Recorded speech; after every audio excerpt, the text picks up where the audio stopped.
Guys, I'm Dave Barton of WallBuilders. WallBuilders is a Bible name that's taken out of the book of Nehemiah, and it deals with the concept of Nehemiah rebuilding things that have been torn down in Israel. We look at America and say, hey, that's a pretty good analogy. We've had a lot of things torn down, our religious, our moral, our constitutional foundations, and we like the book of Nehemiah because it's the story of the greatest grassroots effort in the Bible. When everybody got involved and did something, they got it rebuilt, and they all thought it was going to be possible to do it, and they did it in a really quick period of time. So that's another lesson we like out of the book of Nehemiah, and that's why we use the word wall builders. We're actually surrounded with a lot of history right here. We own more than 120,000 items from before 1812 and thousands of items thereafter. So whether it be stuff from religious history or moral history or constitutional history, judicial, whatever, or military history. This is a flag off a battleship in the Korean War. This is actually a flag from D-Day, the third flag in on D-Day. So a lot of history around us. And in dealing with that, I'm going to cover some of the current things happening today with history, particularly things like statues and protests and what's going on with that. See if I can give a historical perspective on some of the craziness that we see going around us today. And quite frankly, just to start it off, I want to talk about truth, because this is really something that's under attack in a way that we've never seen before. We've never seen truth focused and being brought down the way we see it today so deliberately. And when you look at truth, I would say that truth is really on life support. And I don't say that as hyperbole, and I don't say that to be melodramatic. I say that because that's what polling shows us. Right now, when you look across the nation, what we see with polling is that 3 in 5 Americans believe there is no absolute moral truth. No nation has ever survived that. When you have more than half the people that can't agree on what's right and wrong, you can't have a nation if you can't agree on some common values of right and wrong. And the fact that we've got 3 in 5 Americans say there is no absolute right and wrong, there's nothing that we all agree on that's right, that's a really dangerous situation. But if you look forward to the next generation, with millennials, it's 4 in 5 that believe that there is no absolute moral truth.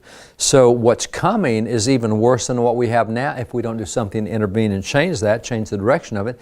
But at least we do have Christians, Christian professing people, but that's not a whole lot better, because it's 1 out of 2 of Christians that don't think there's any absolute moral truth. This one just mystifies me. I mean, do we think the 10 Commandments are the 10 suggestions? There's no absolute moral truth? No, that's God's absolute moral truth. And we as Christians have the Scriptures. We should be able to know what moral truth is.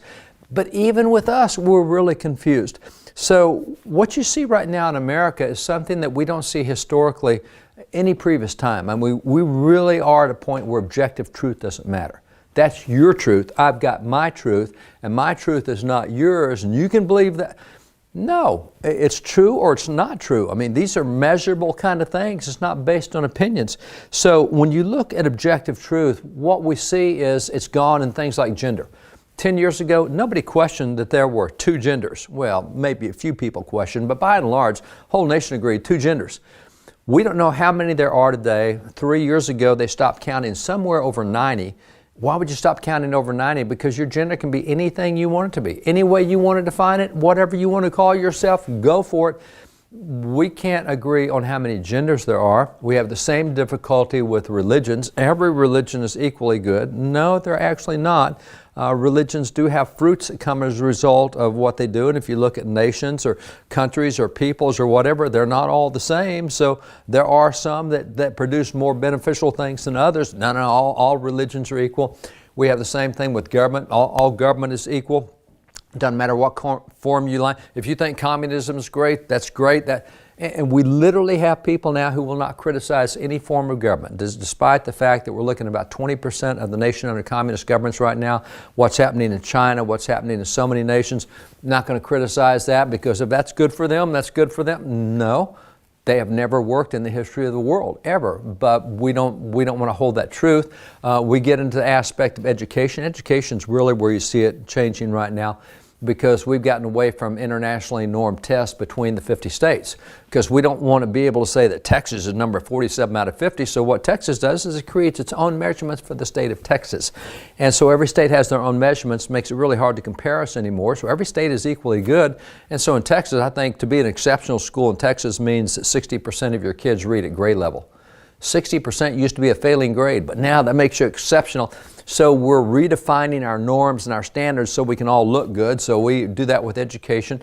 We definitely do that with morality. Whatever we think is moral for us, and that's that objective truth is gone. Same with history. We just cancel whatever history we won't like. If we don't like the way it is, it's gone. We'll take it out or we'll take it down. We'll get rid of the statues. Science, we can all look at the same scientific evidence, come up with opposite conclusions looking at the same set of scientific evidence because my opinion is more important than the evidence is. We have the same with economics. This is why right now with socialism, you see such a push for socialism. We know polling-wise that 75% of students in college support socialism. We know that 69% of millennials support socialism and 41% of the nation supports socialism. It's never worked in the history of the world. Yeah, but they've never tried it the way we're going to do it. I mean, we don't have the objectives anymore, and so we've come to this point where let's get rid of the free market system that made America the greatest, most prosperous nation in the history of the world. Let's go to something that's never worked. That's crazy, but that's what our thinking is right now. We have the same thing with ethics. That's however you define them. And so when you look at where we are in this overall scheme of things, truth and fact is now pretty much out the door. Personal opinion is more important than truth and fact. And that's what you see in media, newscast. I don't care whether you watch CNN or Fox. What we're getting right now is my side has to win, your side has to lose. And so rather than going for truth, we're going, they're wrong and this is what they said. And so the whole dynamic has changed in so many ways. So what I want to talk about to start this off before we get into statues is we have to have a love of the truth. And as Christian professing people, there is a great passage that I want to point to in 2 Thessalonians 2, 1 through 12. And that passage, it starts out with what the man of lawlessness is called and then the man of truth. And so these two sides are competing with one another, lawlessness and truth. And as it gets down to the middle and latter part of the chapter, it starts giving a contrast of a progression that occurs. And so I want to start you with verse 10, where it says, they did not receive the love of the truth. So because they did not have a love of truth more than anything else, because they would love their opinion or love their set of facts or whatever, because they did not receive the love of the truth, verse 11 says, for this reason God will send them strong delusion. Now, notice the sequence. If you don't have a love of the truth, then you open yourself up for delusion, and it says that they should believe a lie. So the delusion is, and then you end up believing a lie as though you think that's your truth, you think that's reality, and it says that they all might be damned who believe not the truth. Now, King James language, damned simply means judged, condemned. So notice the sequence that we get in those verses. If you see the first part, if you don't love or if you reject the truth, then the next thing that happens is a delusion will enter. And once a delusion enters, then you'll believe a lie. Once you believe a lie, you'll act on the lie. And once you act on the lie, it's going to be at high cost and consequences to you. This sequence is what's happening in America right now. We're not loving the truth, so we're getting all sorts of weird stuff that comes in and we believe it, we believe the lie, we act on it, it's not working the way it's supposed to, we can't figure out why it won't work for us. Let me take this sequence and show you what happens if we were to apply that to something like science. Let's take the laws of gravity in science, and they are called the laws of gravity. They're not opinions. The law of gravity is not Newton's opinion, that is a law. When you take the law of gravity, you consider where we are today with our technology. You consider what we've done, sending men to the moon. We've now got private companies sending people into outer space, and we're looking at landing on Mars, and we have conquered gravity in a way that no other people have ever conquered gravity. Gravity is no longer a force to us. As a matter of fact, when I look at gravity, I don't think it has any influence on me anymore because there's so many things I can do to overcome gravity. Matter of fact, I reject gravity. I don't agree with it. It's not part of my philosophy, and I just think gravity is wrong. Here's what happens. If I say there's no law of gravity, in other words, if I don't receive the love of the truth, I say there's no law of gravity, then the next thing is, well, the law of gravity doesn't affect me. And because the law of gravity doesn't affect me, I can do what I want to. And you know, frankly, I have always wanted to be able to jump off a building and soar. And that's always been my dream. And so I'm going to jump off a building and soar and show you that gravity doesn't affect me all the way until I hit the ground and I die. But see, this is that sequence. Remember the sequence is you reject the truth, delusion enters, you believe a lie, you act on the lie, it's at high cost and consequence.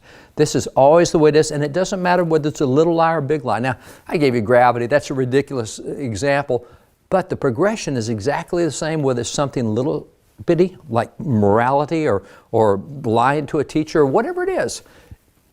Believing a lie always causes harm, always. Now, that goes back to we need to have a love of the truth. Now, love of the truth, especially for Christian professing people, this is simple stuff. I mean, we go to the Scriptures. We know the Scriptures. We go to what? John 17:17. Jesus said, sanctify them by the truth. Your word is truth. So for us, it starts within these Scriptures. We get in these Scriptures. That's where we find truth. We're also told in John 14:6, Jesus said in Him, I'm the way, the truth, and the life. No man comes to the Father but by me. So the person of Jesus, also truth. So you have the Scriptures, you have Jesus. This is where truth begins for us. Jesus says, if you continue in my word, then you're my disciples. You'll know the truth will set you free. A lot of people like to quote the last part. You'll know the truth will set you free. I hear ESPN quote that all the time. No. That's not what it says. Jesus says, if you continue in my word, then you'll know the truth, and the truth will set you free. So going back to the Scriptures is the really important thing. But this is where we're having a lot of difficulty today, even with those people who profess God's name. When you look right now, only 9% of Christians read the Scriptures daily. Only 1 out of 11 Christians, not Americans, Christians. Now, across the entire nation right now, 65% of Americans profess Christianity. So that's 9% of 65%. And that puts you right down around only 6% of Americans read the Scriptures daily. That's 1 out of 16 Americans read a source of objective truth. That's a problem. When you don't have an objective source of truth by which to measure things, then you get into all sorts of goofy beliefs, and that's what we saw earlier. So only 6% of Americans read the Scriptures daily, and by the way, that's why only 6% of Americans have a biblical worldview. Only 1 out of 16 Americans can look at something and say, here's the way God views that. Well, that used to be really high in America. We had a much higher worldview than what we do now. So this is where not knowing the Scriptures, not knowing truth, has led to the supremacy of personal opinion. Since we don't know it's true, my opinion is as good as anything else that's out there. Now, having used that as the background, now let's turn toward the news. Let's turn toward all the statues that are out there and what's happening with statues. One of the very first statues to start coming down were statues of Columbus. I mean, Columbus came down early. Here's a good headline. Christopher Columbus statues torn down, drenched in paint, defaced in cities across the country. This was a national move to get rid of Columbus statues. And why would we want to get rid of Columbus? And all you have to do is get on a quick, just look for memes. Just do a social media search. Just pull up Google, Bing, anything, whatever your search engine is, and you're going to find things like this. I don't always celebrate enslavement and genocide, but when I do, it's Columbus Day. Oh, I see. Columbus Day is about celebrating genocide and enslavement. And same over here. Savage. Stop genocide, racism, and imperialism. Stop the celebration. Create hope for a new world. So Columbus, what we had Columbus is he is the epitome of racism and genocide and enslavement, and that's why we can't celebrate him anymore, and that's why the statues have to come down. And so the statues are coming down across the nation. Columbus statues. You look for a Columbus statue, it's defaced, it's beheaded, it's been attacked. Here's the interesting part. In the 500 years since Columbus arrived, we have had more than 600 statues erected to Columbus. Now, I will point out there's not many folks anywhere in the world that have had 600 statues erected to them. So, wait a minute, this is 500 years we've been erecting statues to Columbus. So, am I to assume that we right now in this generation, we're the first generation in history to know the truth about Columbus? Every previous generation got him wrong. They didn't know. They did not, or either that or they accepted enslavement and genocide and racism. I'm not sure which it is, but we're the first ones to finally get it right in 500 years. That's got to be the assumption, or else we've got to say that every previous generation prior to us, they tolerated and embraced and celebrated racism and genocide and slavery. So maybe there's more to the story than what we know today. And as a matter of fact, maybe there's more to the history, or even more importantly, what is the truth about Columbus? Now, this is a thing that is not hard to know. Columbus, look about the truth about Columbus. There were a couple thousand guys that went on his various voyages. They have records. We have records of many of those who went with him. We actually, in the collection here, have records from his son. His son published records of his father. One of our American diplomats, Washington Irving, actually went to Spain as ambassador in early 1800s, and when he was in Spain, he spent lots of time in the libraries there, actually reading the documents of those who went on the voyages, what they saw, what they found, what they experienced. He did a 3-volume set on the life of Christopher Columbus. It's one of the most comprehensive works ever done on Columbus. And so as you look at what's out there, it's possible to know what happened because they kept records.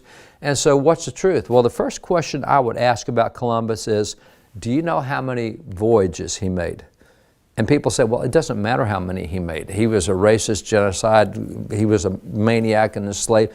Yes, it does matter how many voyages he made, because if you don't know how many voyages he made, that's one of the most elementary facts about Columbus. And if you don't know that, you probably don't know the rest of the story. If you don't know the simple stuff, you don't know the detailed stuff. So let's talk about the 4 voyages that he made. The first voyage starts in, or actually ends in the Western world in 1492. This is the painting inside the U.S. Capitol, Columbus landing there in the Western world.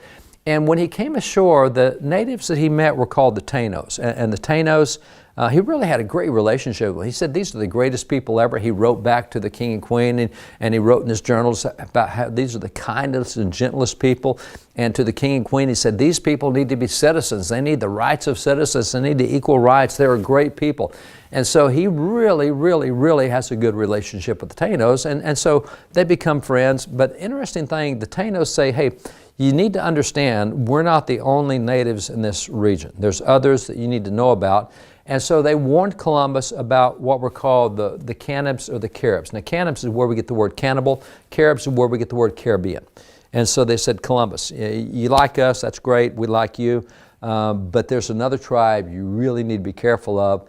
And Columbus, I mean, they told him about the cannibals, and they told him about how the cannibals came and ate the Taínos, and how that they killed us and eat us. And Columbus just kind of blows it off. He really doesn't believe that. I mean, this is, after all, 1492. They're so civilized in 1492. Who's got cannibalism in 1492? So Columbus really blows it off. So having now found the Taíno to be a good people and finds this is a great place to live, he decides it's time to go back to Spain. I'm going to go back to Spain, and I'm going to get more supplies and come back, because we've got great situation here with great people. So as he starts to return to Spain, one of his ships runs aground as they leave. And that ship that runs aground is damaged so severely that they cannot get it back in operation. Well, he doesn't have enough space on the other ships to take all the crew from that damaged ship and put them on the others. So he said, guys, I'm going to leave you here, but it's great. Taínos are great. We've got great relations with them. I'm going to build you a fort, and you guys just wait here. I'll be back really shortly. I'm just going to get supplies. Be right back. So Columbus leaves and heads off to get supplies. He comes back, and this is what his second journey is. So as he comes, while he's gone, before he comes back, the Taínos arrive, and they find his men, and they find the fort. And the Taínos attack his men, attack the fort, and they cannibalize his men. And the Taínos later told him that these cannibals arrived, they attacked your guys, they attacked your men. We chased them off before they could fully cannibalize your men. So Columbus gets back, and he now finds that all of his men are dead.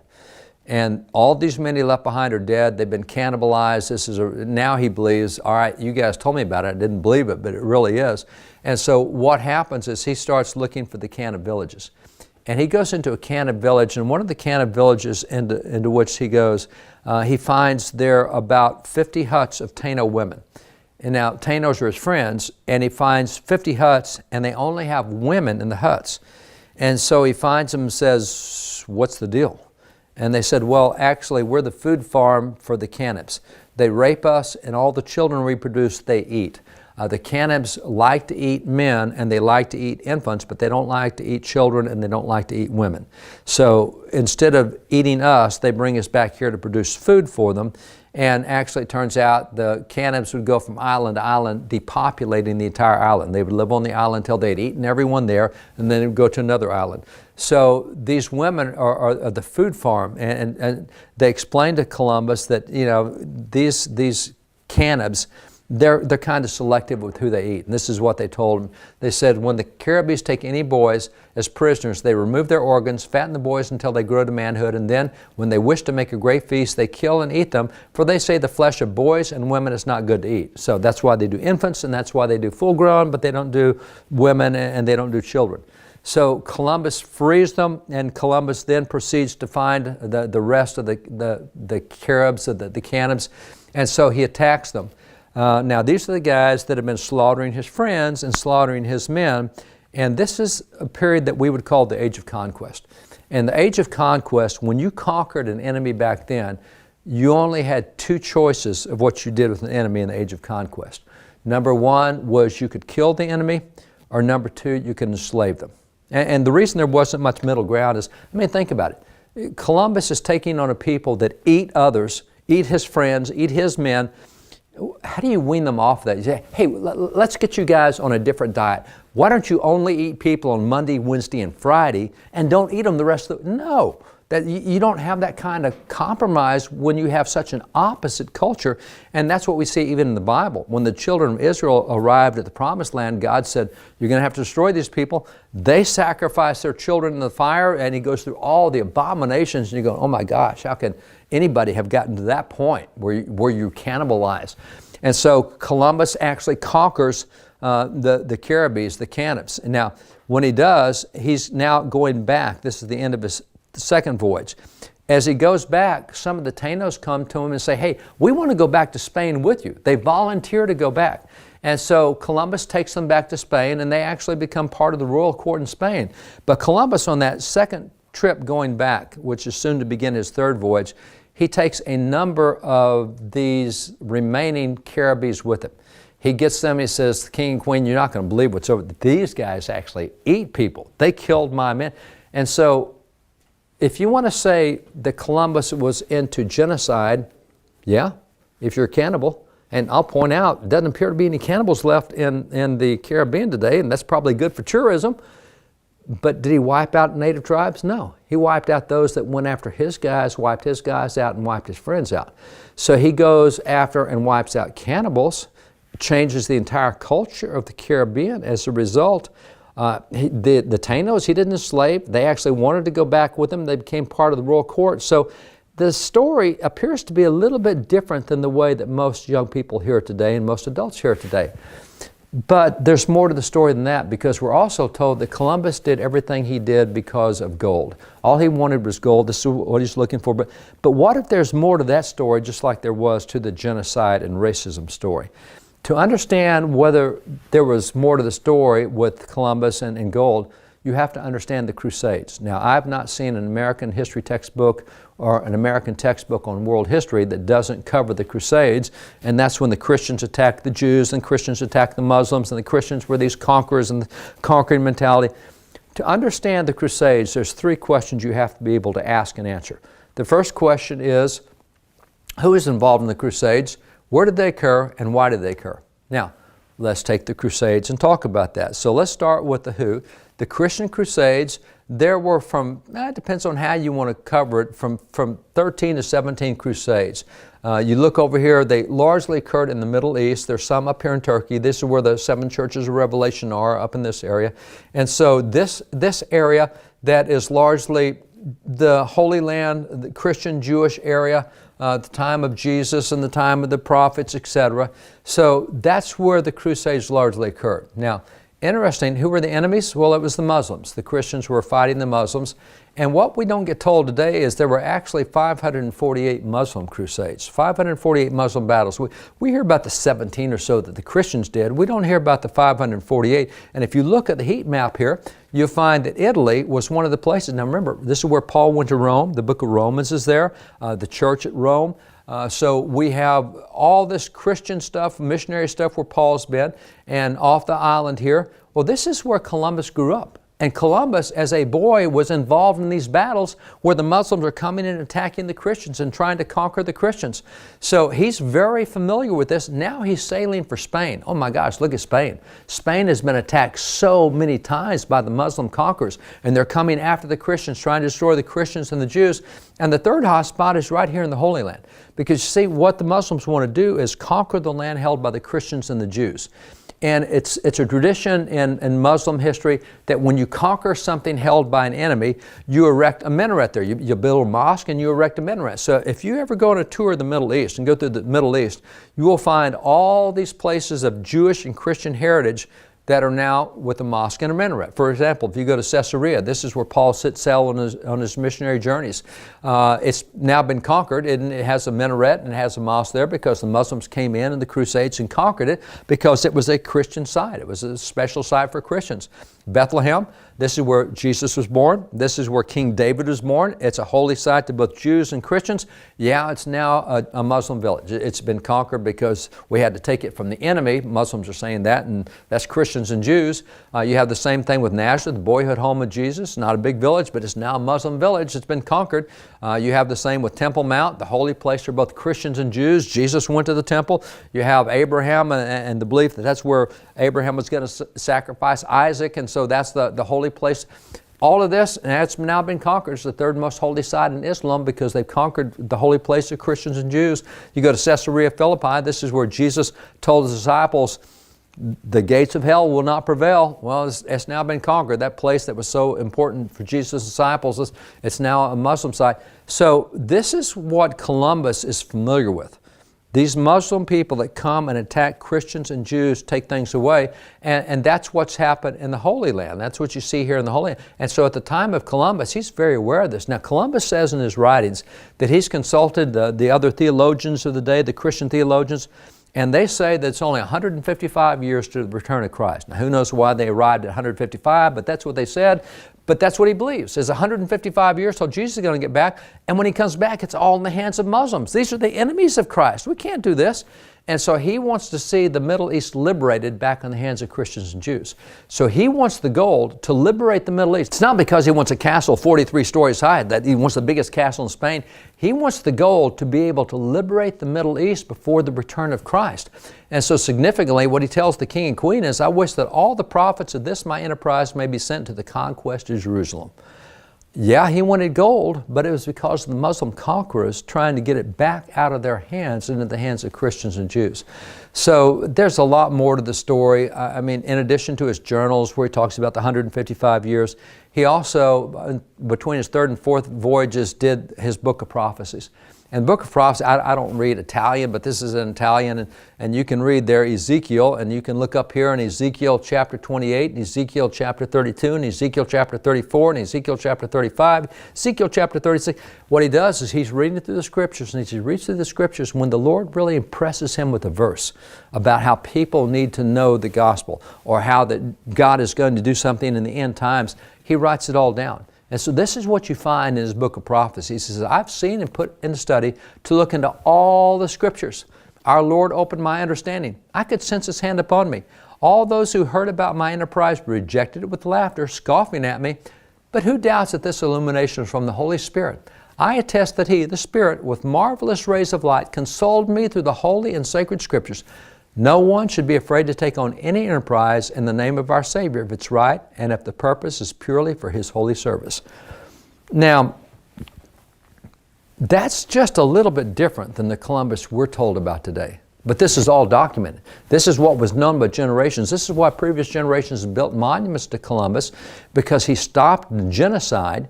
He stopped the cannibalism. He actually had good relations with the Tainos. He actually tried to liberate the Middle East from the Muslim conquerors. It's a whole different story than what we get today. So the true story is quite different, and which, by the way, leads me to a Bible verse. Proverbs 18:17 says, one side sounds right until the other side's heard. This is why we have trials in courts today. If you only let the prosecution present their case, we would convict everybody. If you only let the defense attorney present his side, we would release everybody. You got two sides, and you have to find what the truth is by hearing both sides. And we no longer hear both sides today. We hear one side, And it's been so long since we heard the other side, we didn't even know there was another side. I'll guarantee you, most young people who go through school today have never heard anything good about Columbus. They can't imagine why any previous generation would have erected 600 monuments to him. And most of us as adults, we didn't even get that when we were in school. So now that we haven't had history for a while, we can be told that history is something totally different from what it was. We would never believe that if we knew history, but since we haven't been taught history in a while, we can now be told it's different. There's also a great passage that I'd point to in Acts 17:11. It's dealing with the Apostle Paul. Apostle Paul is on his second missionary journey. He has just left Thessalonica, the book of Thessalonians. He has now arrived at Berea, and he says, I love these guys in Berea. Now you got to remember, Paul was the most credentialed apostle at the time. He studied the feet of Gamaliel. He's a Pharisee, a Jew of the Jews. He knew it all. He's the guy with lots of credentials, lots of PhDs after his name. It's interesting that he said, I love these guys in Berea. This is what he said in Acts 17:11. He said, those in Berea were more noble than those in Thessalonica, and that they received the word with all readiness of mind and searched the Scriptures daily to see whether the things I told them were true. Paul says, I love these guys. They don't believe me because I have credentials. They want to see it for themselves. They want to search the Scriptures to see if I'm telling them the truth, which you need to do with me. You need to go back and look at the writings of Columbus, the journals of Columbus, look at the prophecies of Columbus, his book of prophecy. You need to see if I'm telling you the truth. See, that's what Paul said. I love these guys. I'm a great apostle, and they don't believe me until they find it for themselves.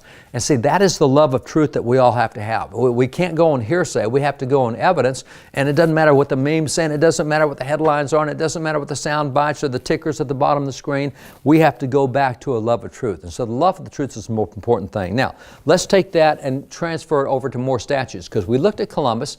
Let's take something like the issue of racism. Because we're told that statues are coming down because of racism. These are racist heroes. They have to come down.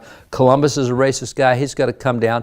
And so we've got this thing. That's why the statues are being moved. And particularly, that's why Confederate statues are being removed. Now, I recently looked online because I wanted to see a list online of all the statues been torn down and all the monuments been defaced. And the top two that popped up on my search listed nothing but Confederate statues. Now, I know that there's more out there because I keep a very intimate, detailed list of the statues that have been attacked. And I was interested in the fact that when you look online, what you see, the statues coming down, are overwhelmingly the Confederate stuff. Now, all right, let's just give it to them and say, okay, let's play your little game that every Confederate was a racist. Now, that's not the case.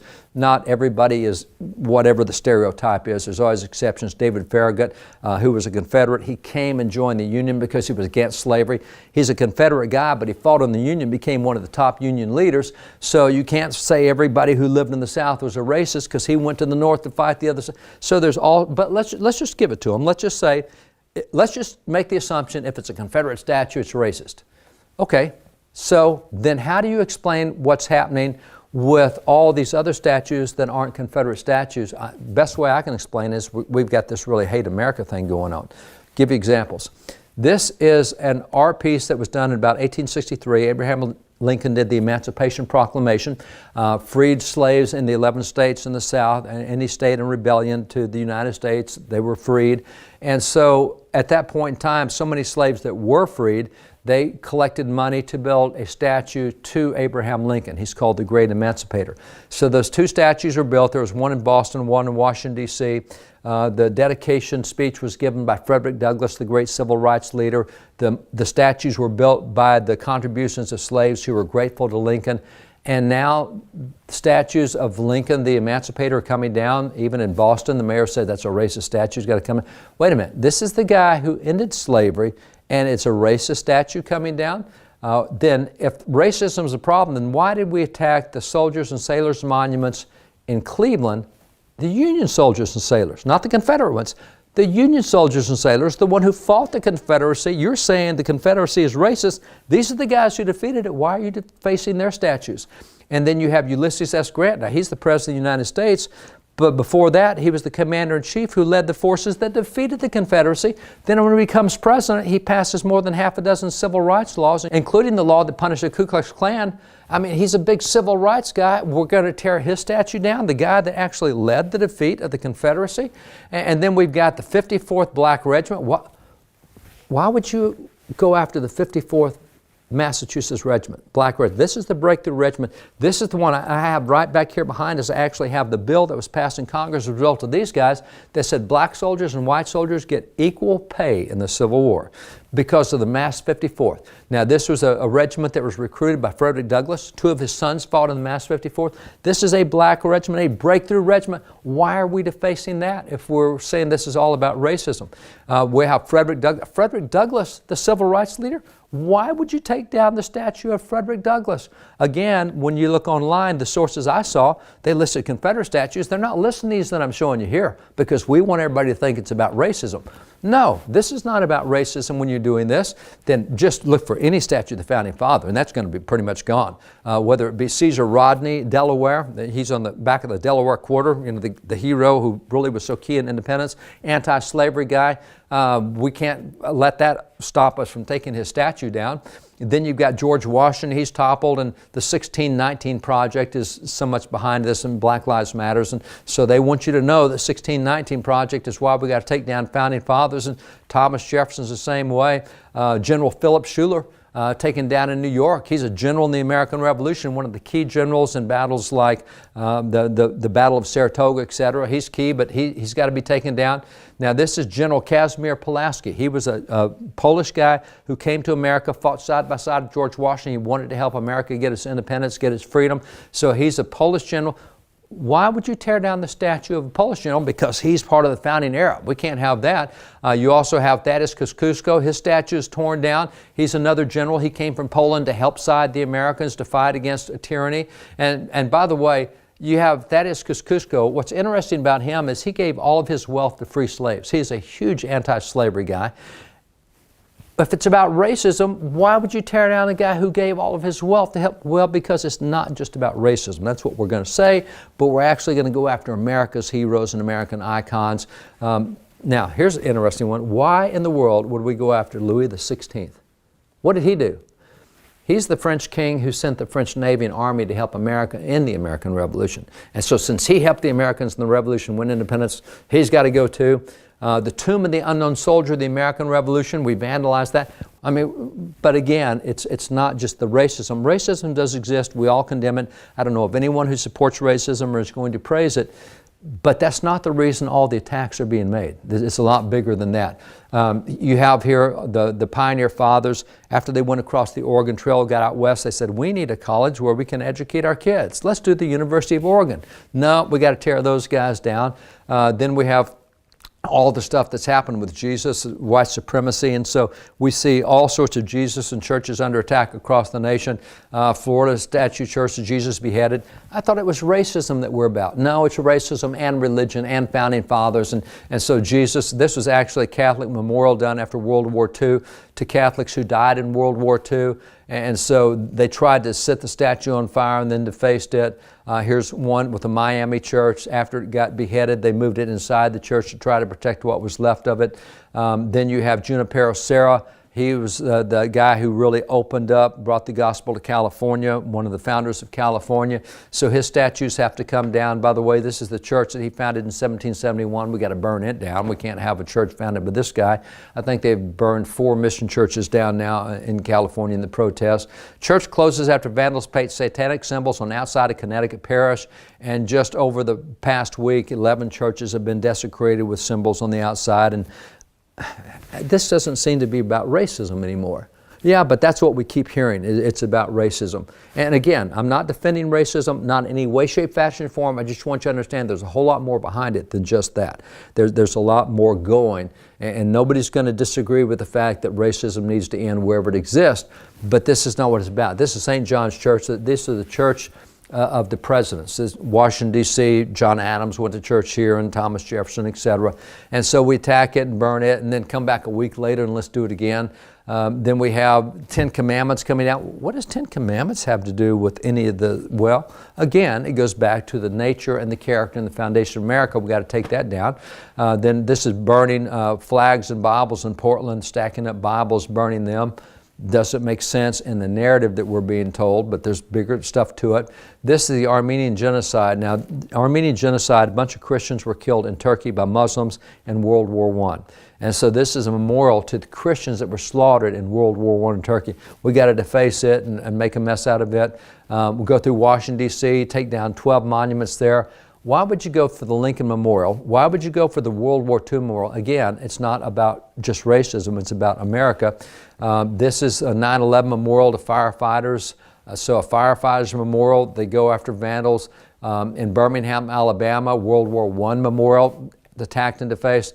I love this one. Duluth, Minnesota, one of the city's most treasured memorials, the Clayton Jackson McGee Memorial. Now, this is the Clayton Jackson McGee Memorial. This is part of the defacing they did there, kind of blotted out some of the words. Who are these guys? These guys, these three guys, were three black guys who were wrongly lynched. This is a memorial to those who have been wrongly treated because of their color. It's a memorial honoring victims of racial injustice, and we're going to deface and hurt and destroy that memorial too? I mean, that's exactly the opposite of the narrative. But again, this is not what you see on the news so often. In Denver, the Colorado Soldiers Monument, so we're going after soldiers as well. We're going after the California Peace Officers Memorial. Now, don't misunderstand me. I'm not saying that any of these guys are perfect, and I feel stupid having to say this, but I don't believe that any of these guys were perfect. I don't believe that any monument I showed you or any other monument has perfect people in it. It's just not the case. And as Christian people who believe the Scriptures, we know that's not the case. We're told in the Scriptures that all have sinned and fallen short of the glory of God. There's nobody perfect. We don't build monuments to perfect people. That's never been the case. And we're told in both the Old and New Testaments that there's none righteous, no, not one. So we understand that we're not building monuments to perfect people. But I think the right way to approach a monument is what we see in the book of Genesis. In Genesis 6, we're introduced to Noah. It says Noah was a righteous man, Genesis 6:9. He was so righteous that when God decides to wipe out the world because everybody's raping and murdering and stealing and killing, he says, I'm going to save Noah and his family. He's the only guy worth saving in this deal. And so God does save him. It says Noah was a righteous man in his generation. What's that mean? Well, if you look at Noah in Genesis 9, he has trouble with public drunkenness. He's fall down dead drunk in Genesis 9. That's not the hero I want. Yeah, but in his generation, oh, that was nothing. Because in his generation, when they were killing and stealing and raping and everything else, he wasn't doing that. He's the one good guy. Compared to where his generation was, he moved them forward a long way. We're not saying Noah's perfect. That's not the claim at all. We're saying he helped move the world in the right direction. And that's why you celebrate people, not because they're perfect, not because they didn't make mistakes, but because they took the culture and helped move it in the right direction in their lifetime. And so that's what we know is in his generation, he was a really, really good example. So this is the love of truth. Now, this is something that's really kind of hard for us today. We have to love the truth. We all say, yeah, I want to love the truth.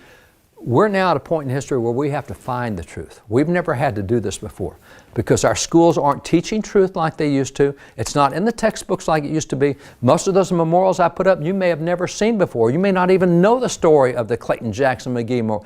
We now have to go dig it out for ourselves. We can't be content to just say, yeah, I love the truth. Well, I can't know the truth just because Fox said it or just because CNN or MSNBC. I got to go dig it out for myself now. And that's something that's new for our generation. We haven't had to put the time and the effort into going and verifying truth. We now have to. So not only we have to find the truth, now we have to defend the truth. There was polling that recently came out that said for traditional value Americans like ourselves, 77% now self-censor due to the current cultural climate. In other words, we're more intimidated now to speak out than we've ever been because if we speak out, we'll get attacked on social media. We might even get attacked physically. We are going to get vilified by those who are on the other side because nothing stops them from speaking out. We're being intimidated. 77% of Americans now self-censor.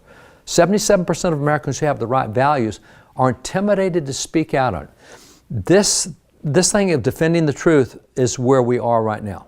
We have to love the truth, that's fine, but we're going to have to work to find the truth, but then we're going to have to defend it. I'll close with this quote from Glenn. Glenn's a good friend. Just a few weeks ago, we were closing out one of our training sessions we have in the summer for 18 to 25-year-old young people. And as he was talking to them, he was pointing out that, look, you're in a generation where you're going to have to take some stands. You're going to have to stand up against your peers, against your professors, against all this stuff. And so he told them, he said, courage is a muscle. Now, that's an interesting analogy. He said, courage is a muscle, and if you don't exercise it, you won't have it when it counts. And see, this is where we are now. We need courage, but you just suddenly don't develop courage. You have to start exercising courage and getting stronger. And you're going to have to start taking stands and taking on things that are going on around you and having a voice.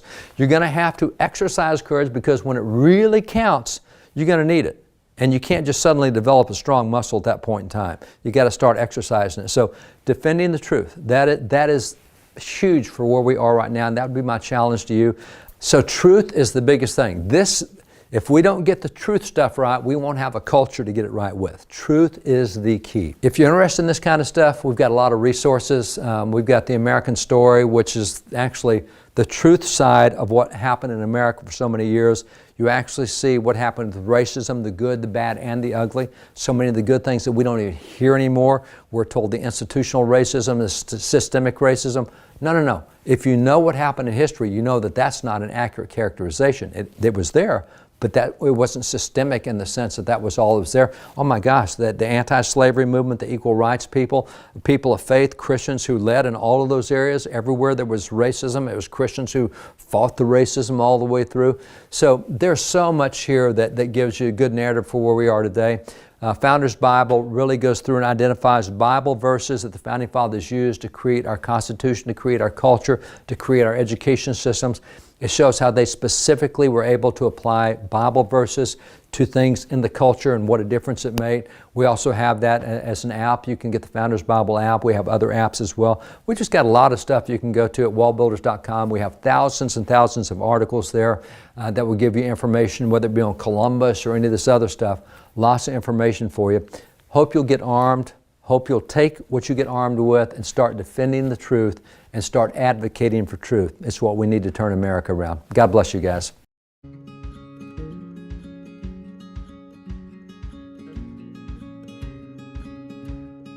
So Columbus Day is a day that's long been celebrated in America, but today a lot of people are asking the question, should we even celebrate Columbus anymore? Yeah, it's a question, from college campuses to towns and cities who are even actually taking away Columbus Day entirely off the calendar. Embarrassing for Texas. Austin, Texas, capital of Texas, said we don't want to celebrate Columbus, let's have Indigenous Peoples Day, which seems like a really nice thing to celebrate Indians because there's a lot of really great Indians in history, a lot that are worthy of celebration, but if you say let's celebrate the Indigenous people, the question might ought to be asked, well, which Indigenous people? Because they probably weren't all worthy of celebration. Nonetheless, the idea that we need to remove Columbus because he's a bad guy, not an entirely new concept historically. No, we can go back hundreds of years. In fact, right here we have a collection of 3 books written by a guy named Washington Irving, one of the great literary minds of America, and he actually spent a number of years over in Spain as kind of an envoy for America. He looked at all the primary source documents that were there, and he thought Columbus was such an incredible guy, he should write a biography on him. And it's 3 volumes, but in it he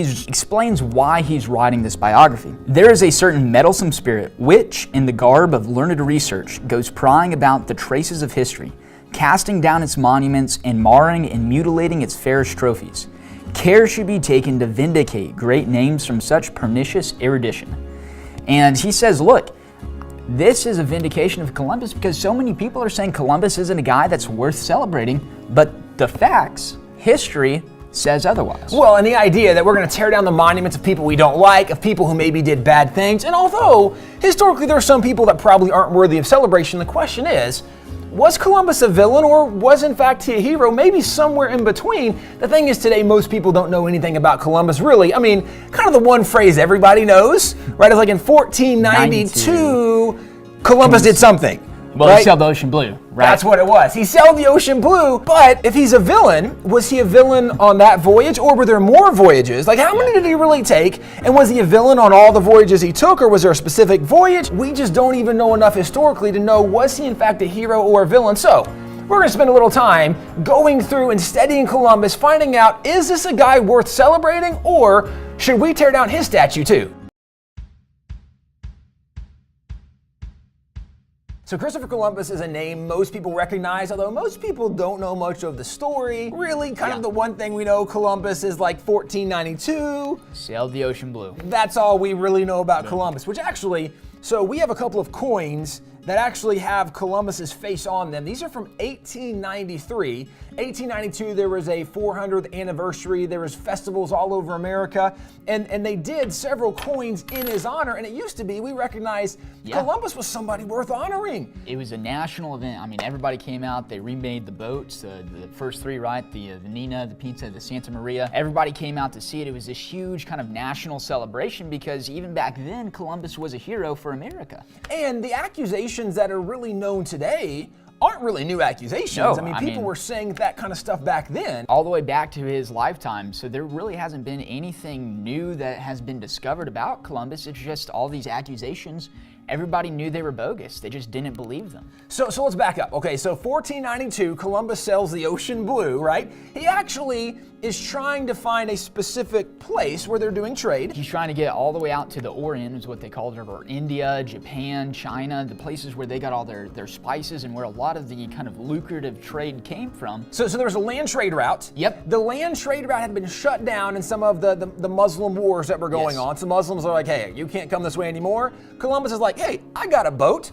Let me just sail. And actually, there was some way that you could already sail, but you really had to wind around. And he said, no, let me just, I think it's a globe. Let me just sail around. And he actually thought it was a very small circumference at the time. He got his math wrong, but it was, great for everybody else. And that's actually why when he lands in this island, he thinks he's actually landed kind of in India, right? He thinks he's kind of in the islands on the outskirt of India. Not that he reached the mainland, but he's right there. Which is where this idea of the Indians comes from, right? He lands, India, hey, Indians, which is kind of a weird thought, but the indigenous people were there, and the first tribe he encountered were the Taínos. Yep, that's what we call them today, part of the Arawak language group in the Caribbean, and they were actually Columbus says they were the greatest people on the face of the planet.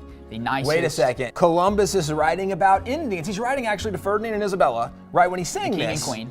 And he's saying, these are the greatest people I've ever met. Says that they're the nicest, the most generous, the most caring people. Now, did he enslave them? Probably. No. What?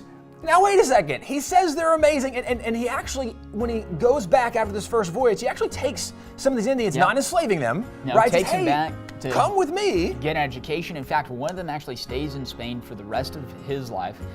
Becomes basically a member of the royal family inside the royal court and lives there the rest of his life in Spain. The rest of them actually come back with him and serve as his translators and interpreters on the rest of his voyage, going to the other tribes in the Caribbean saying, look, this is our friend Columbus. He's great. He comes from this land far away where there's great kings and queens, and you should be his friend.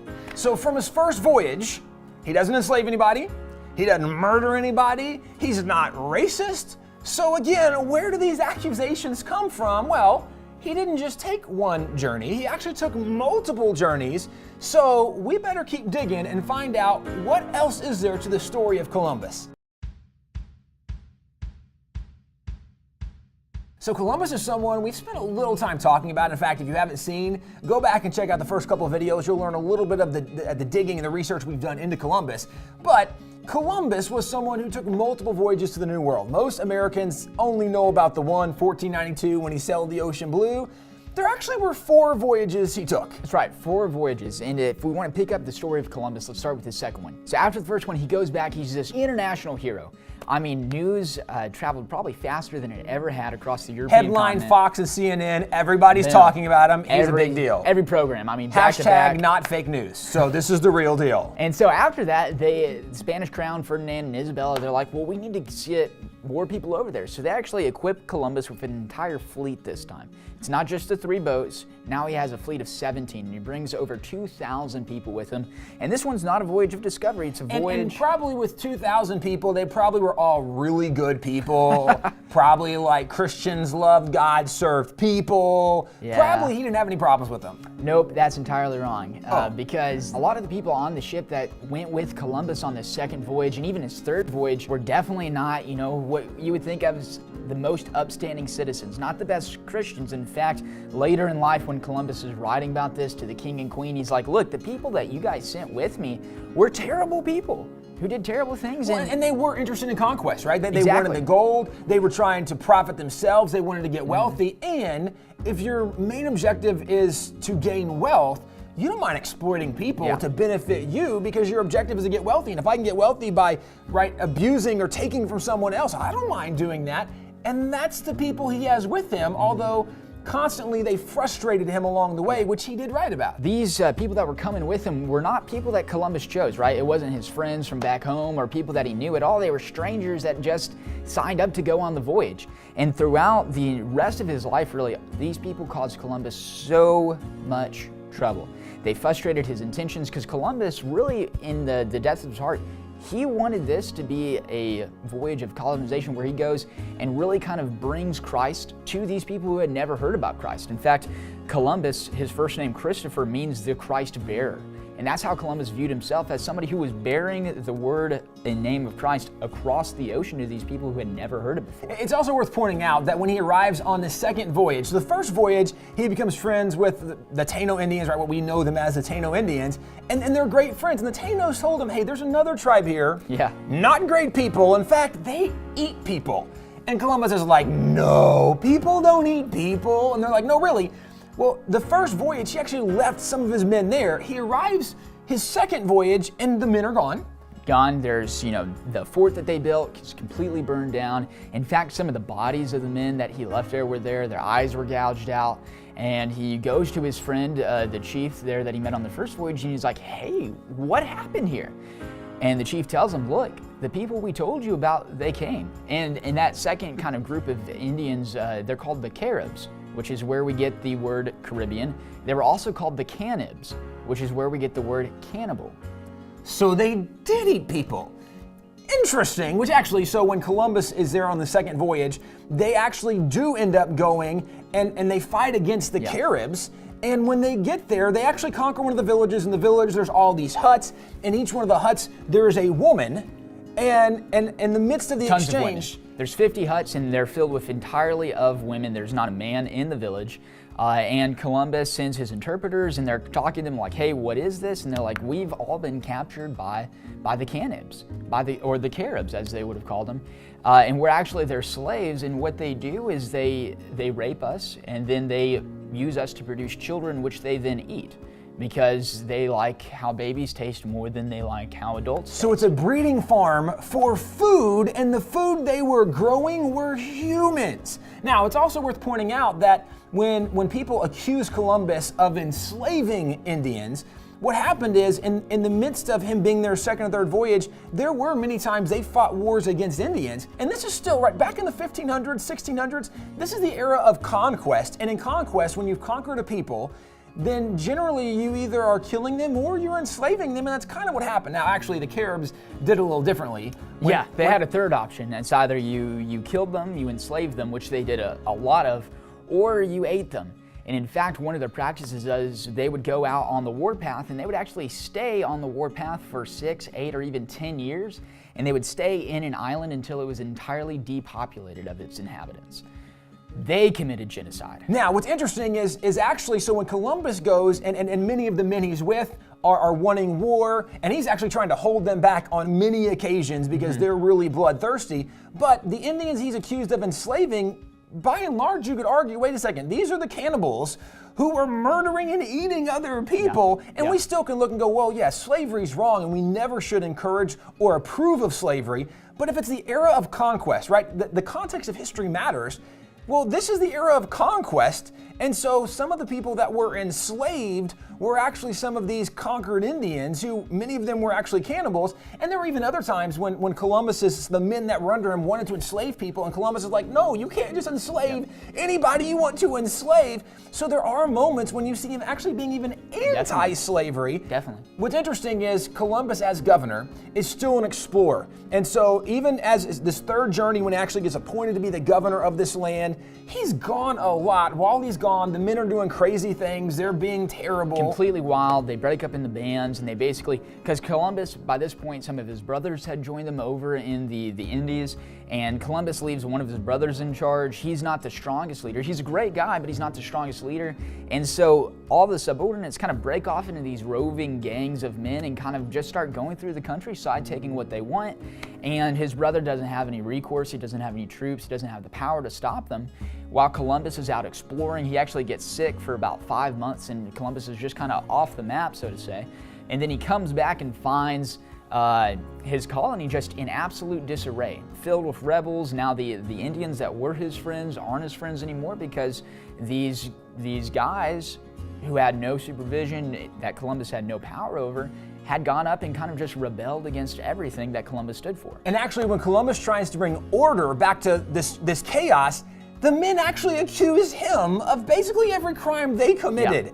Right? Of, well, he murdered and he raped and he enslaved and everything they were doing while he was gone on voyages. So he actually gets sent back to the king and queen in chains, actually, and this is where due process finally happens, where he gets to give an account for what actually he was and wasn't doing, and the king and queen hear it and go, oh, so you didn't do any of that? Oh, well then we pardon you, because yeah, if you didn't do it, you're not guilty of it. You know what's interesting today, people are accusing him of being guilty of things that he was actually pardoned for back then, because when you go through due process, when the facts come out, facts matter, and it came to be that actually Columbus is not the terrible guy that everybody thought. Now, certainly he's not a perfect guy, but he was not the villain that even back then people accused him of being, but he's someone that as you start to learn his story and discover history, you realize, you know, there's a lot to the details of this story, and it really does matter, but his story's not even done. We're gonna spend a little more time and tell the rest of the story.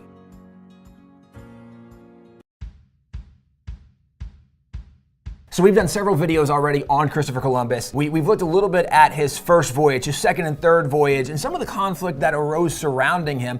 And it really is worth noting that Columbus was a very different guy than the people he was leading. We've kind of highlighted that, but it's also kind of worth mentioning that he was a foreigner to the Spaniards. Yeah, I mean, Columbus actually was born and grew up in Italy, and then he moved to Spain and to go to Portugal and really to push and advocate for making a voyage to what he thought was India, but what turned out to be the New World. And he didn't just advocate before Ferdinand and Isabella, right? No, I mean, there were several courts he went before. It's just they're the ones that sponsored him. Yeah. He even sent one of his brothers up to England at the time to try to get somebody to financially back this voyage that he planned to undertake. So the guys from the second and third voyage who are largely protesting him, I mean, for a lot of them, they're going, hey, why is a foreigner leading us? We don't like this guy. We want one of our guys. And his ideology was very different than a lot of the Spaniards as a leader. And part of that we could point out was his faith actually made him be different. But the Spaniards really were a pretty brutal people when it came to the idea of conquest, even exploration. In fact, historically, if you go back, some of the atrocities that were done, even in the name of Christianity, right? The Crusades,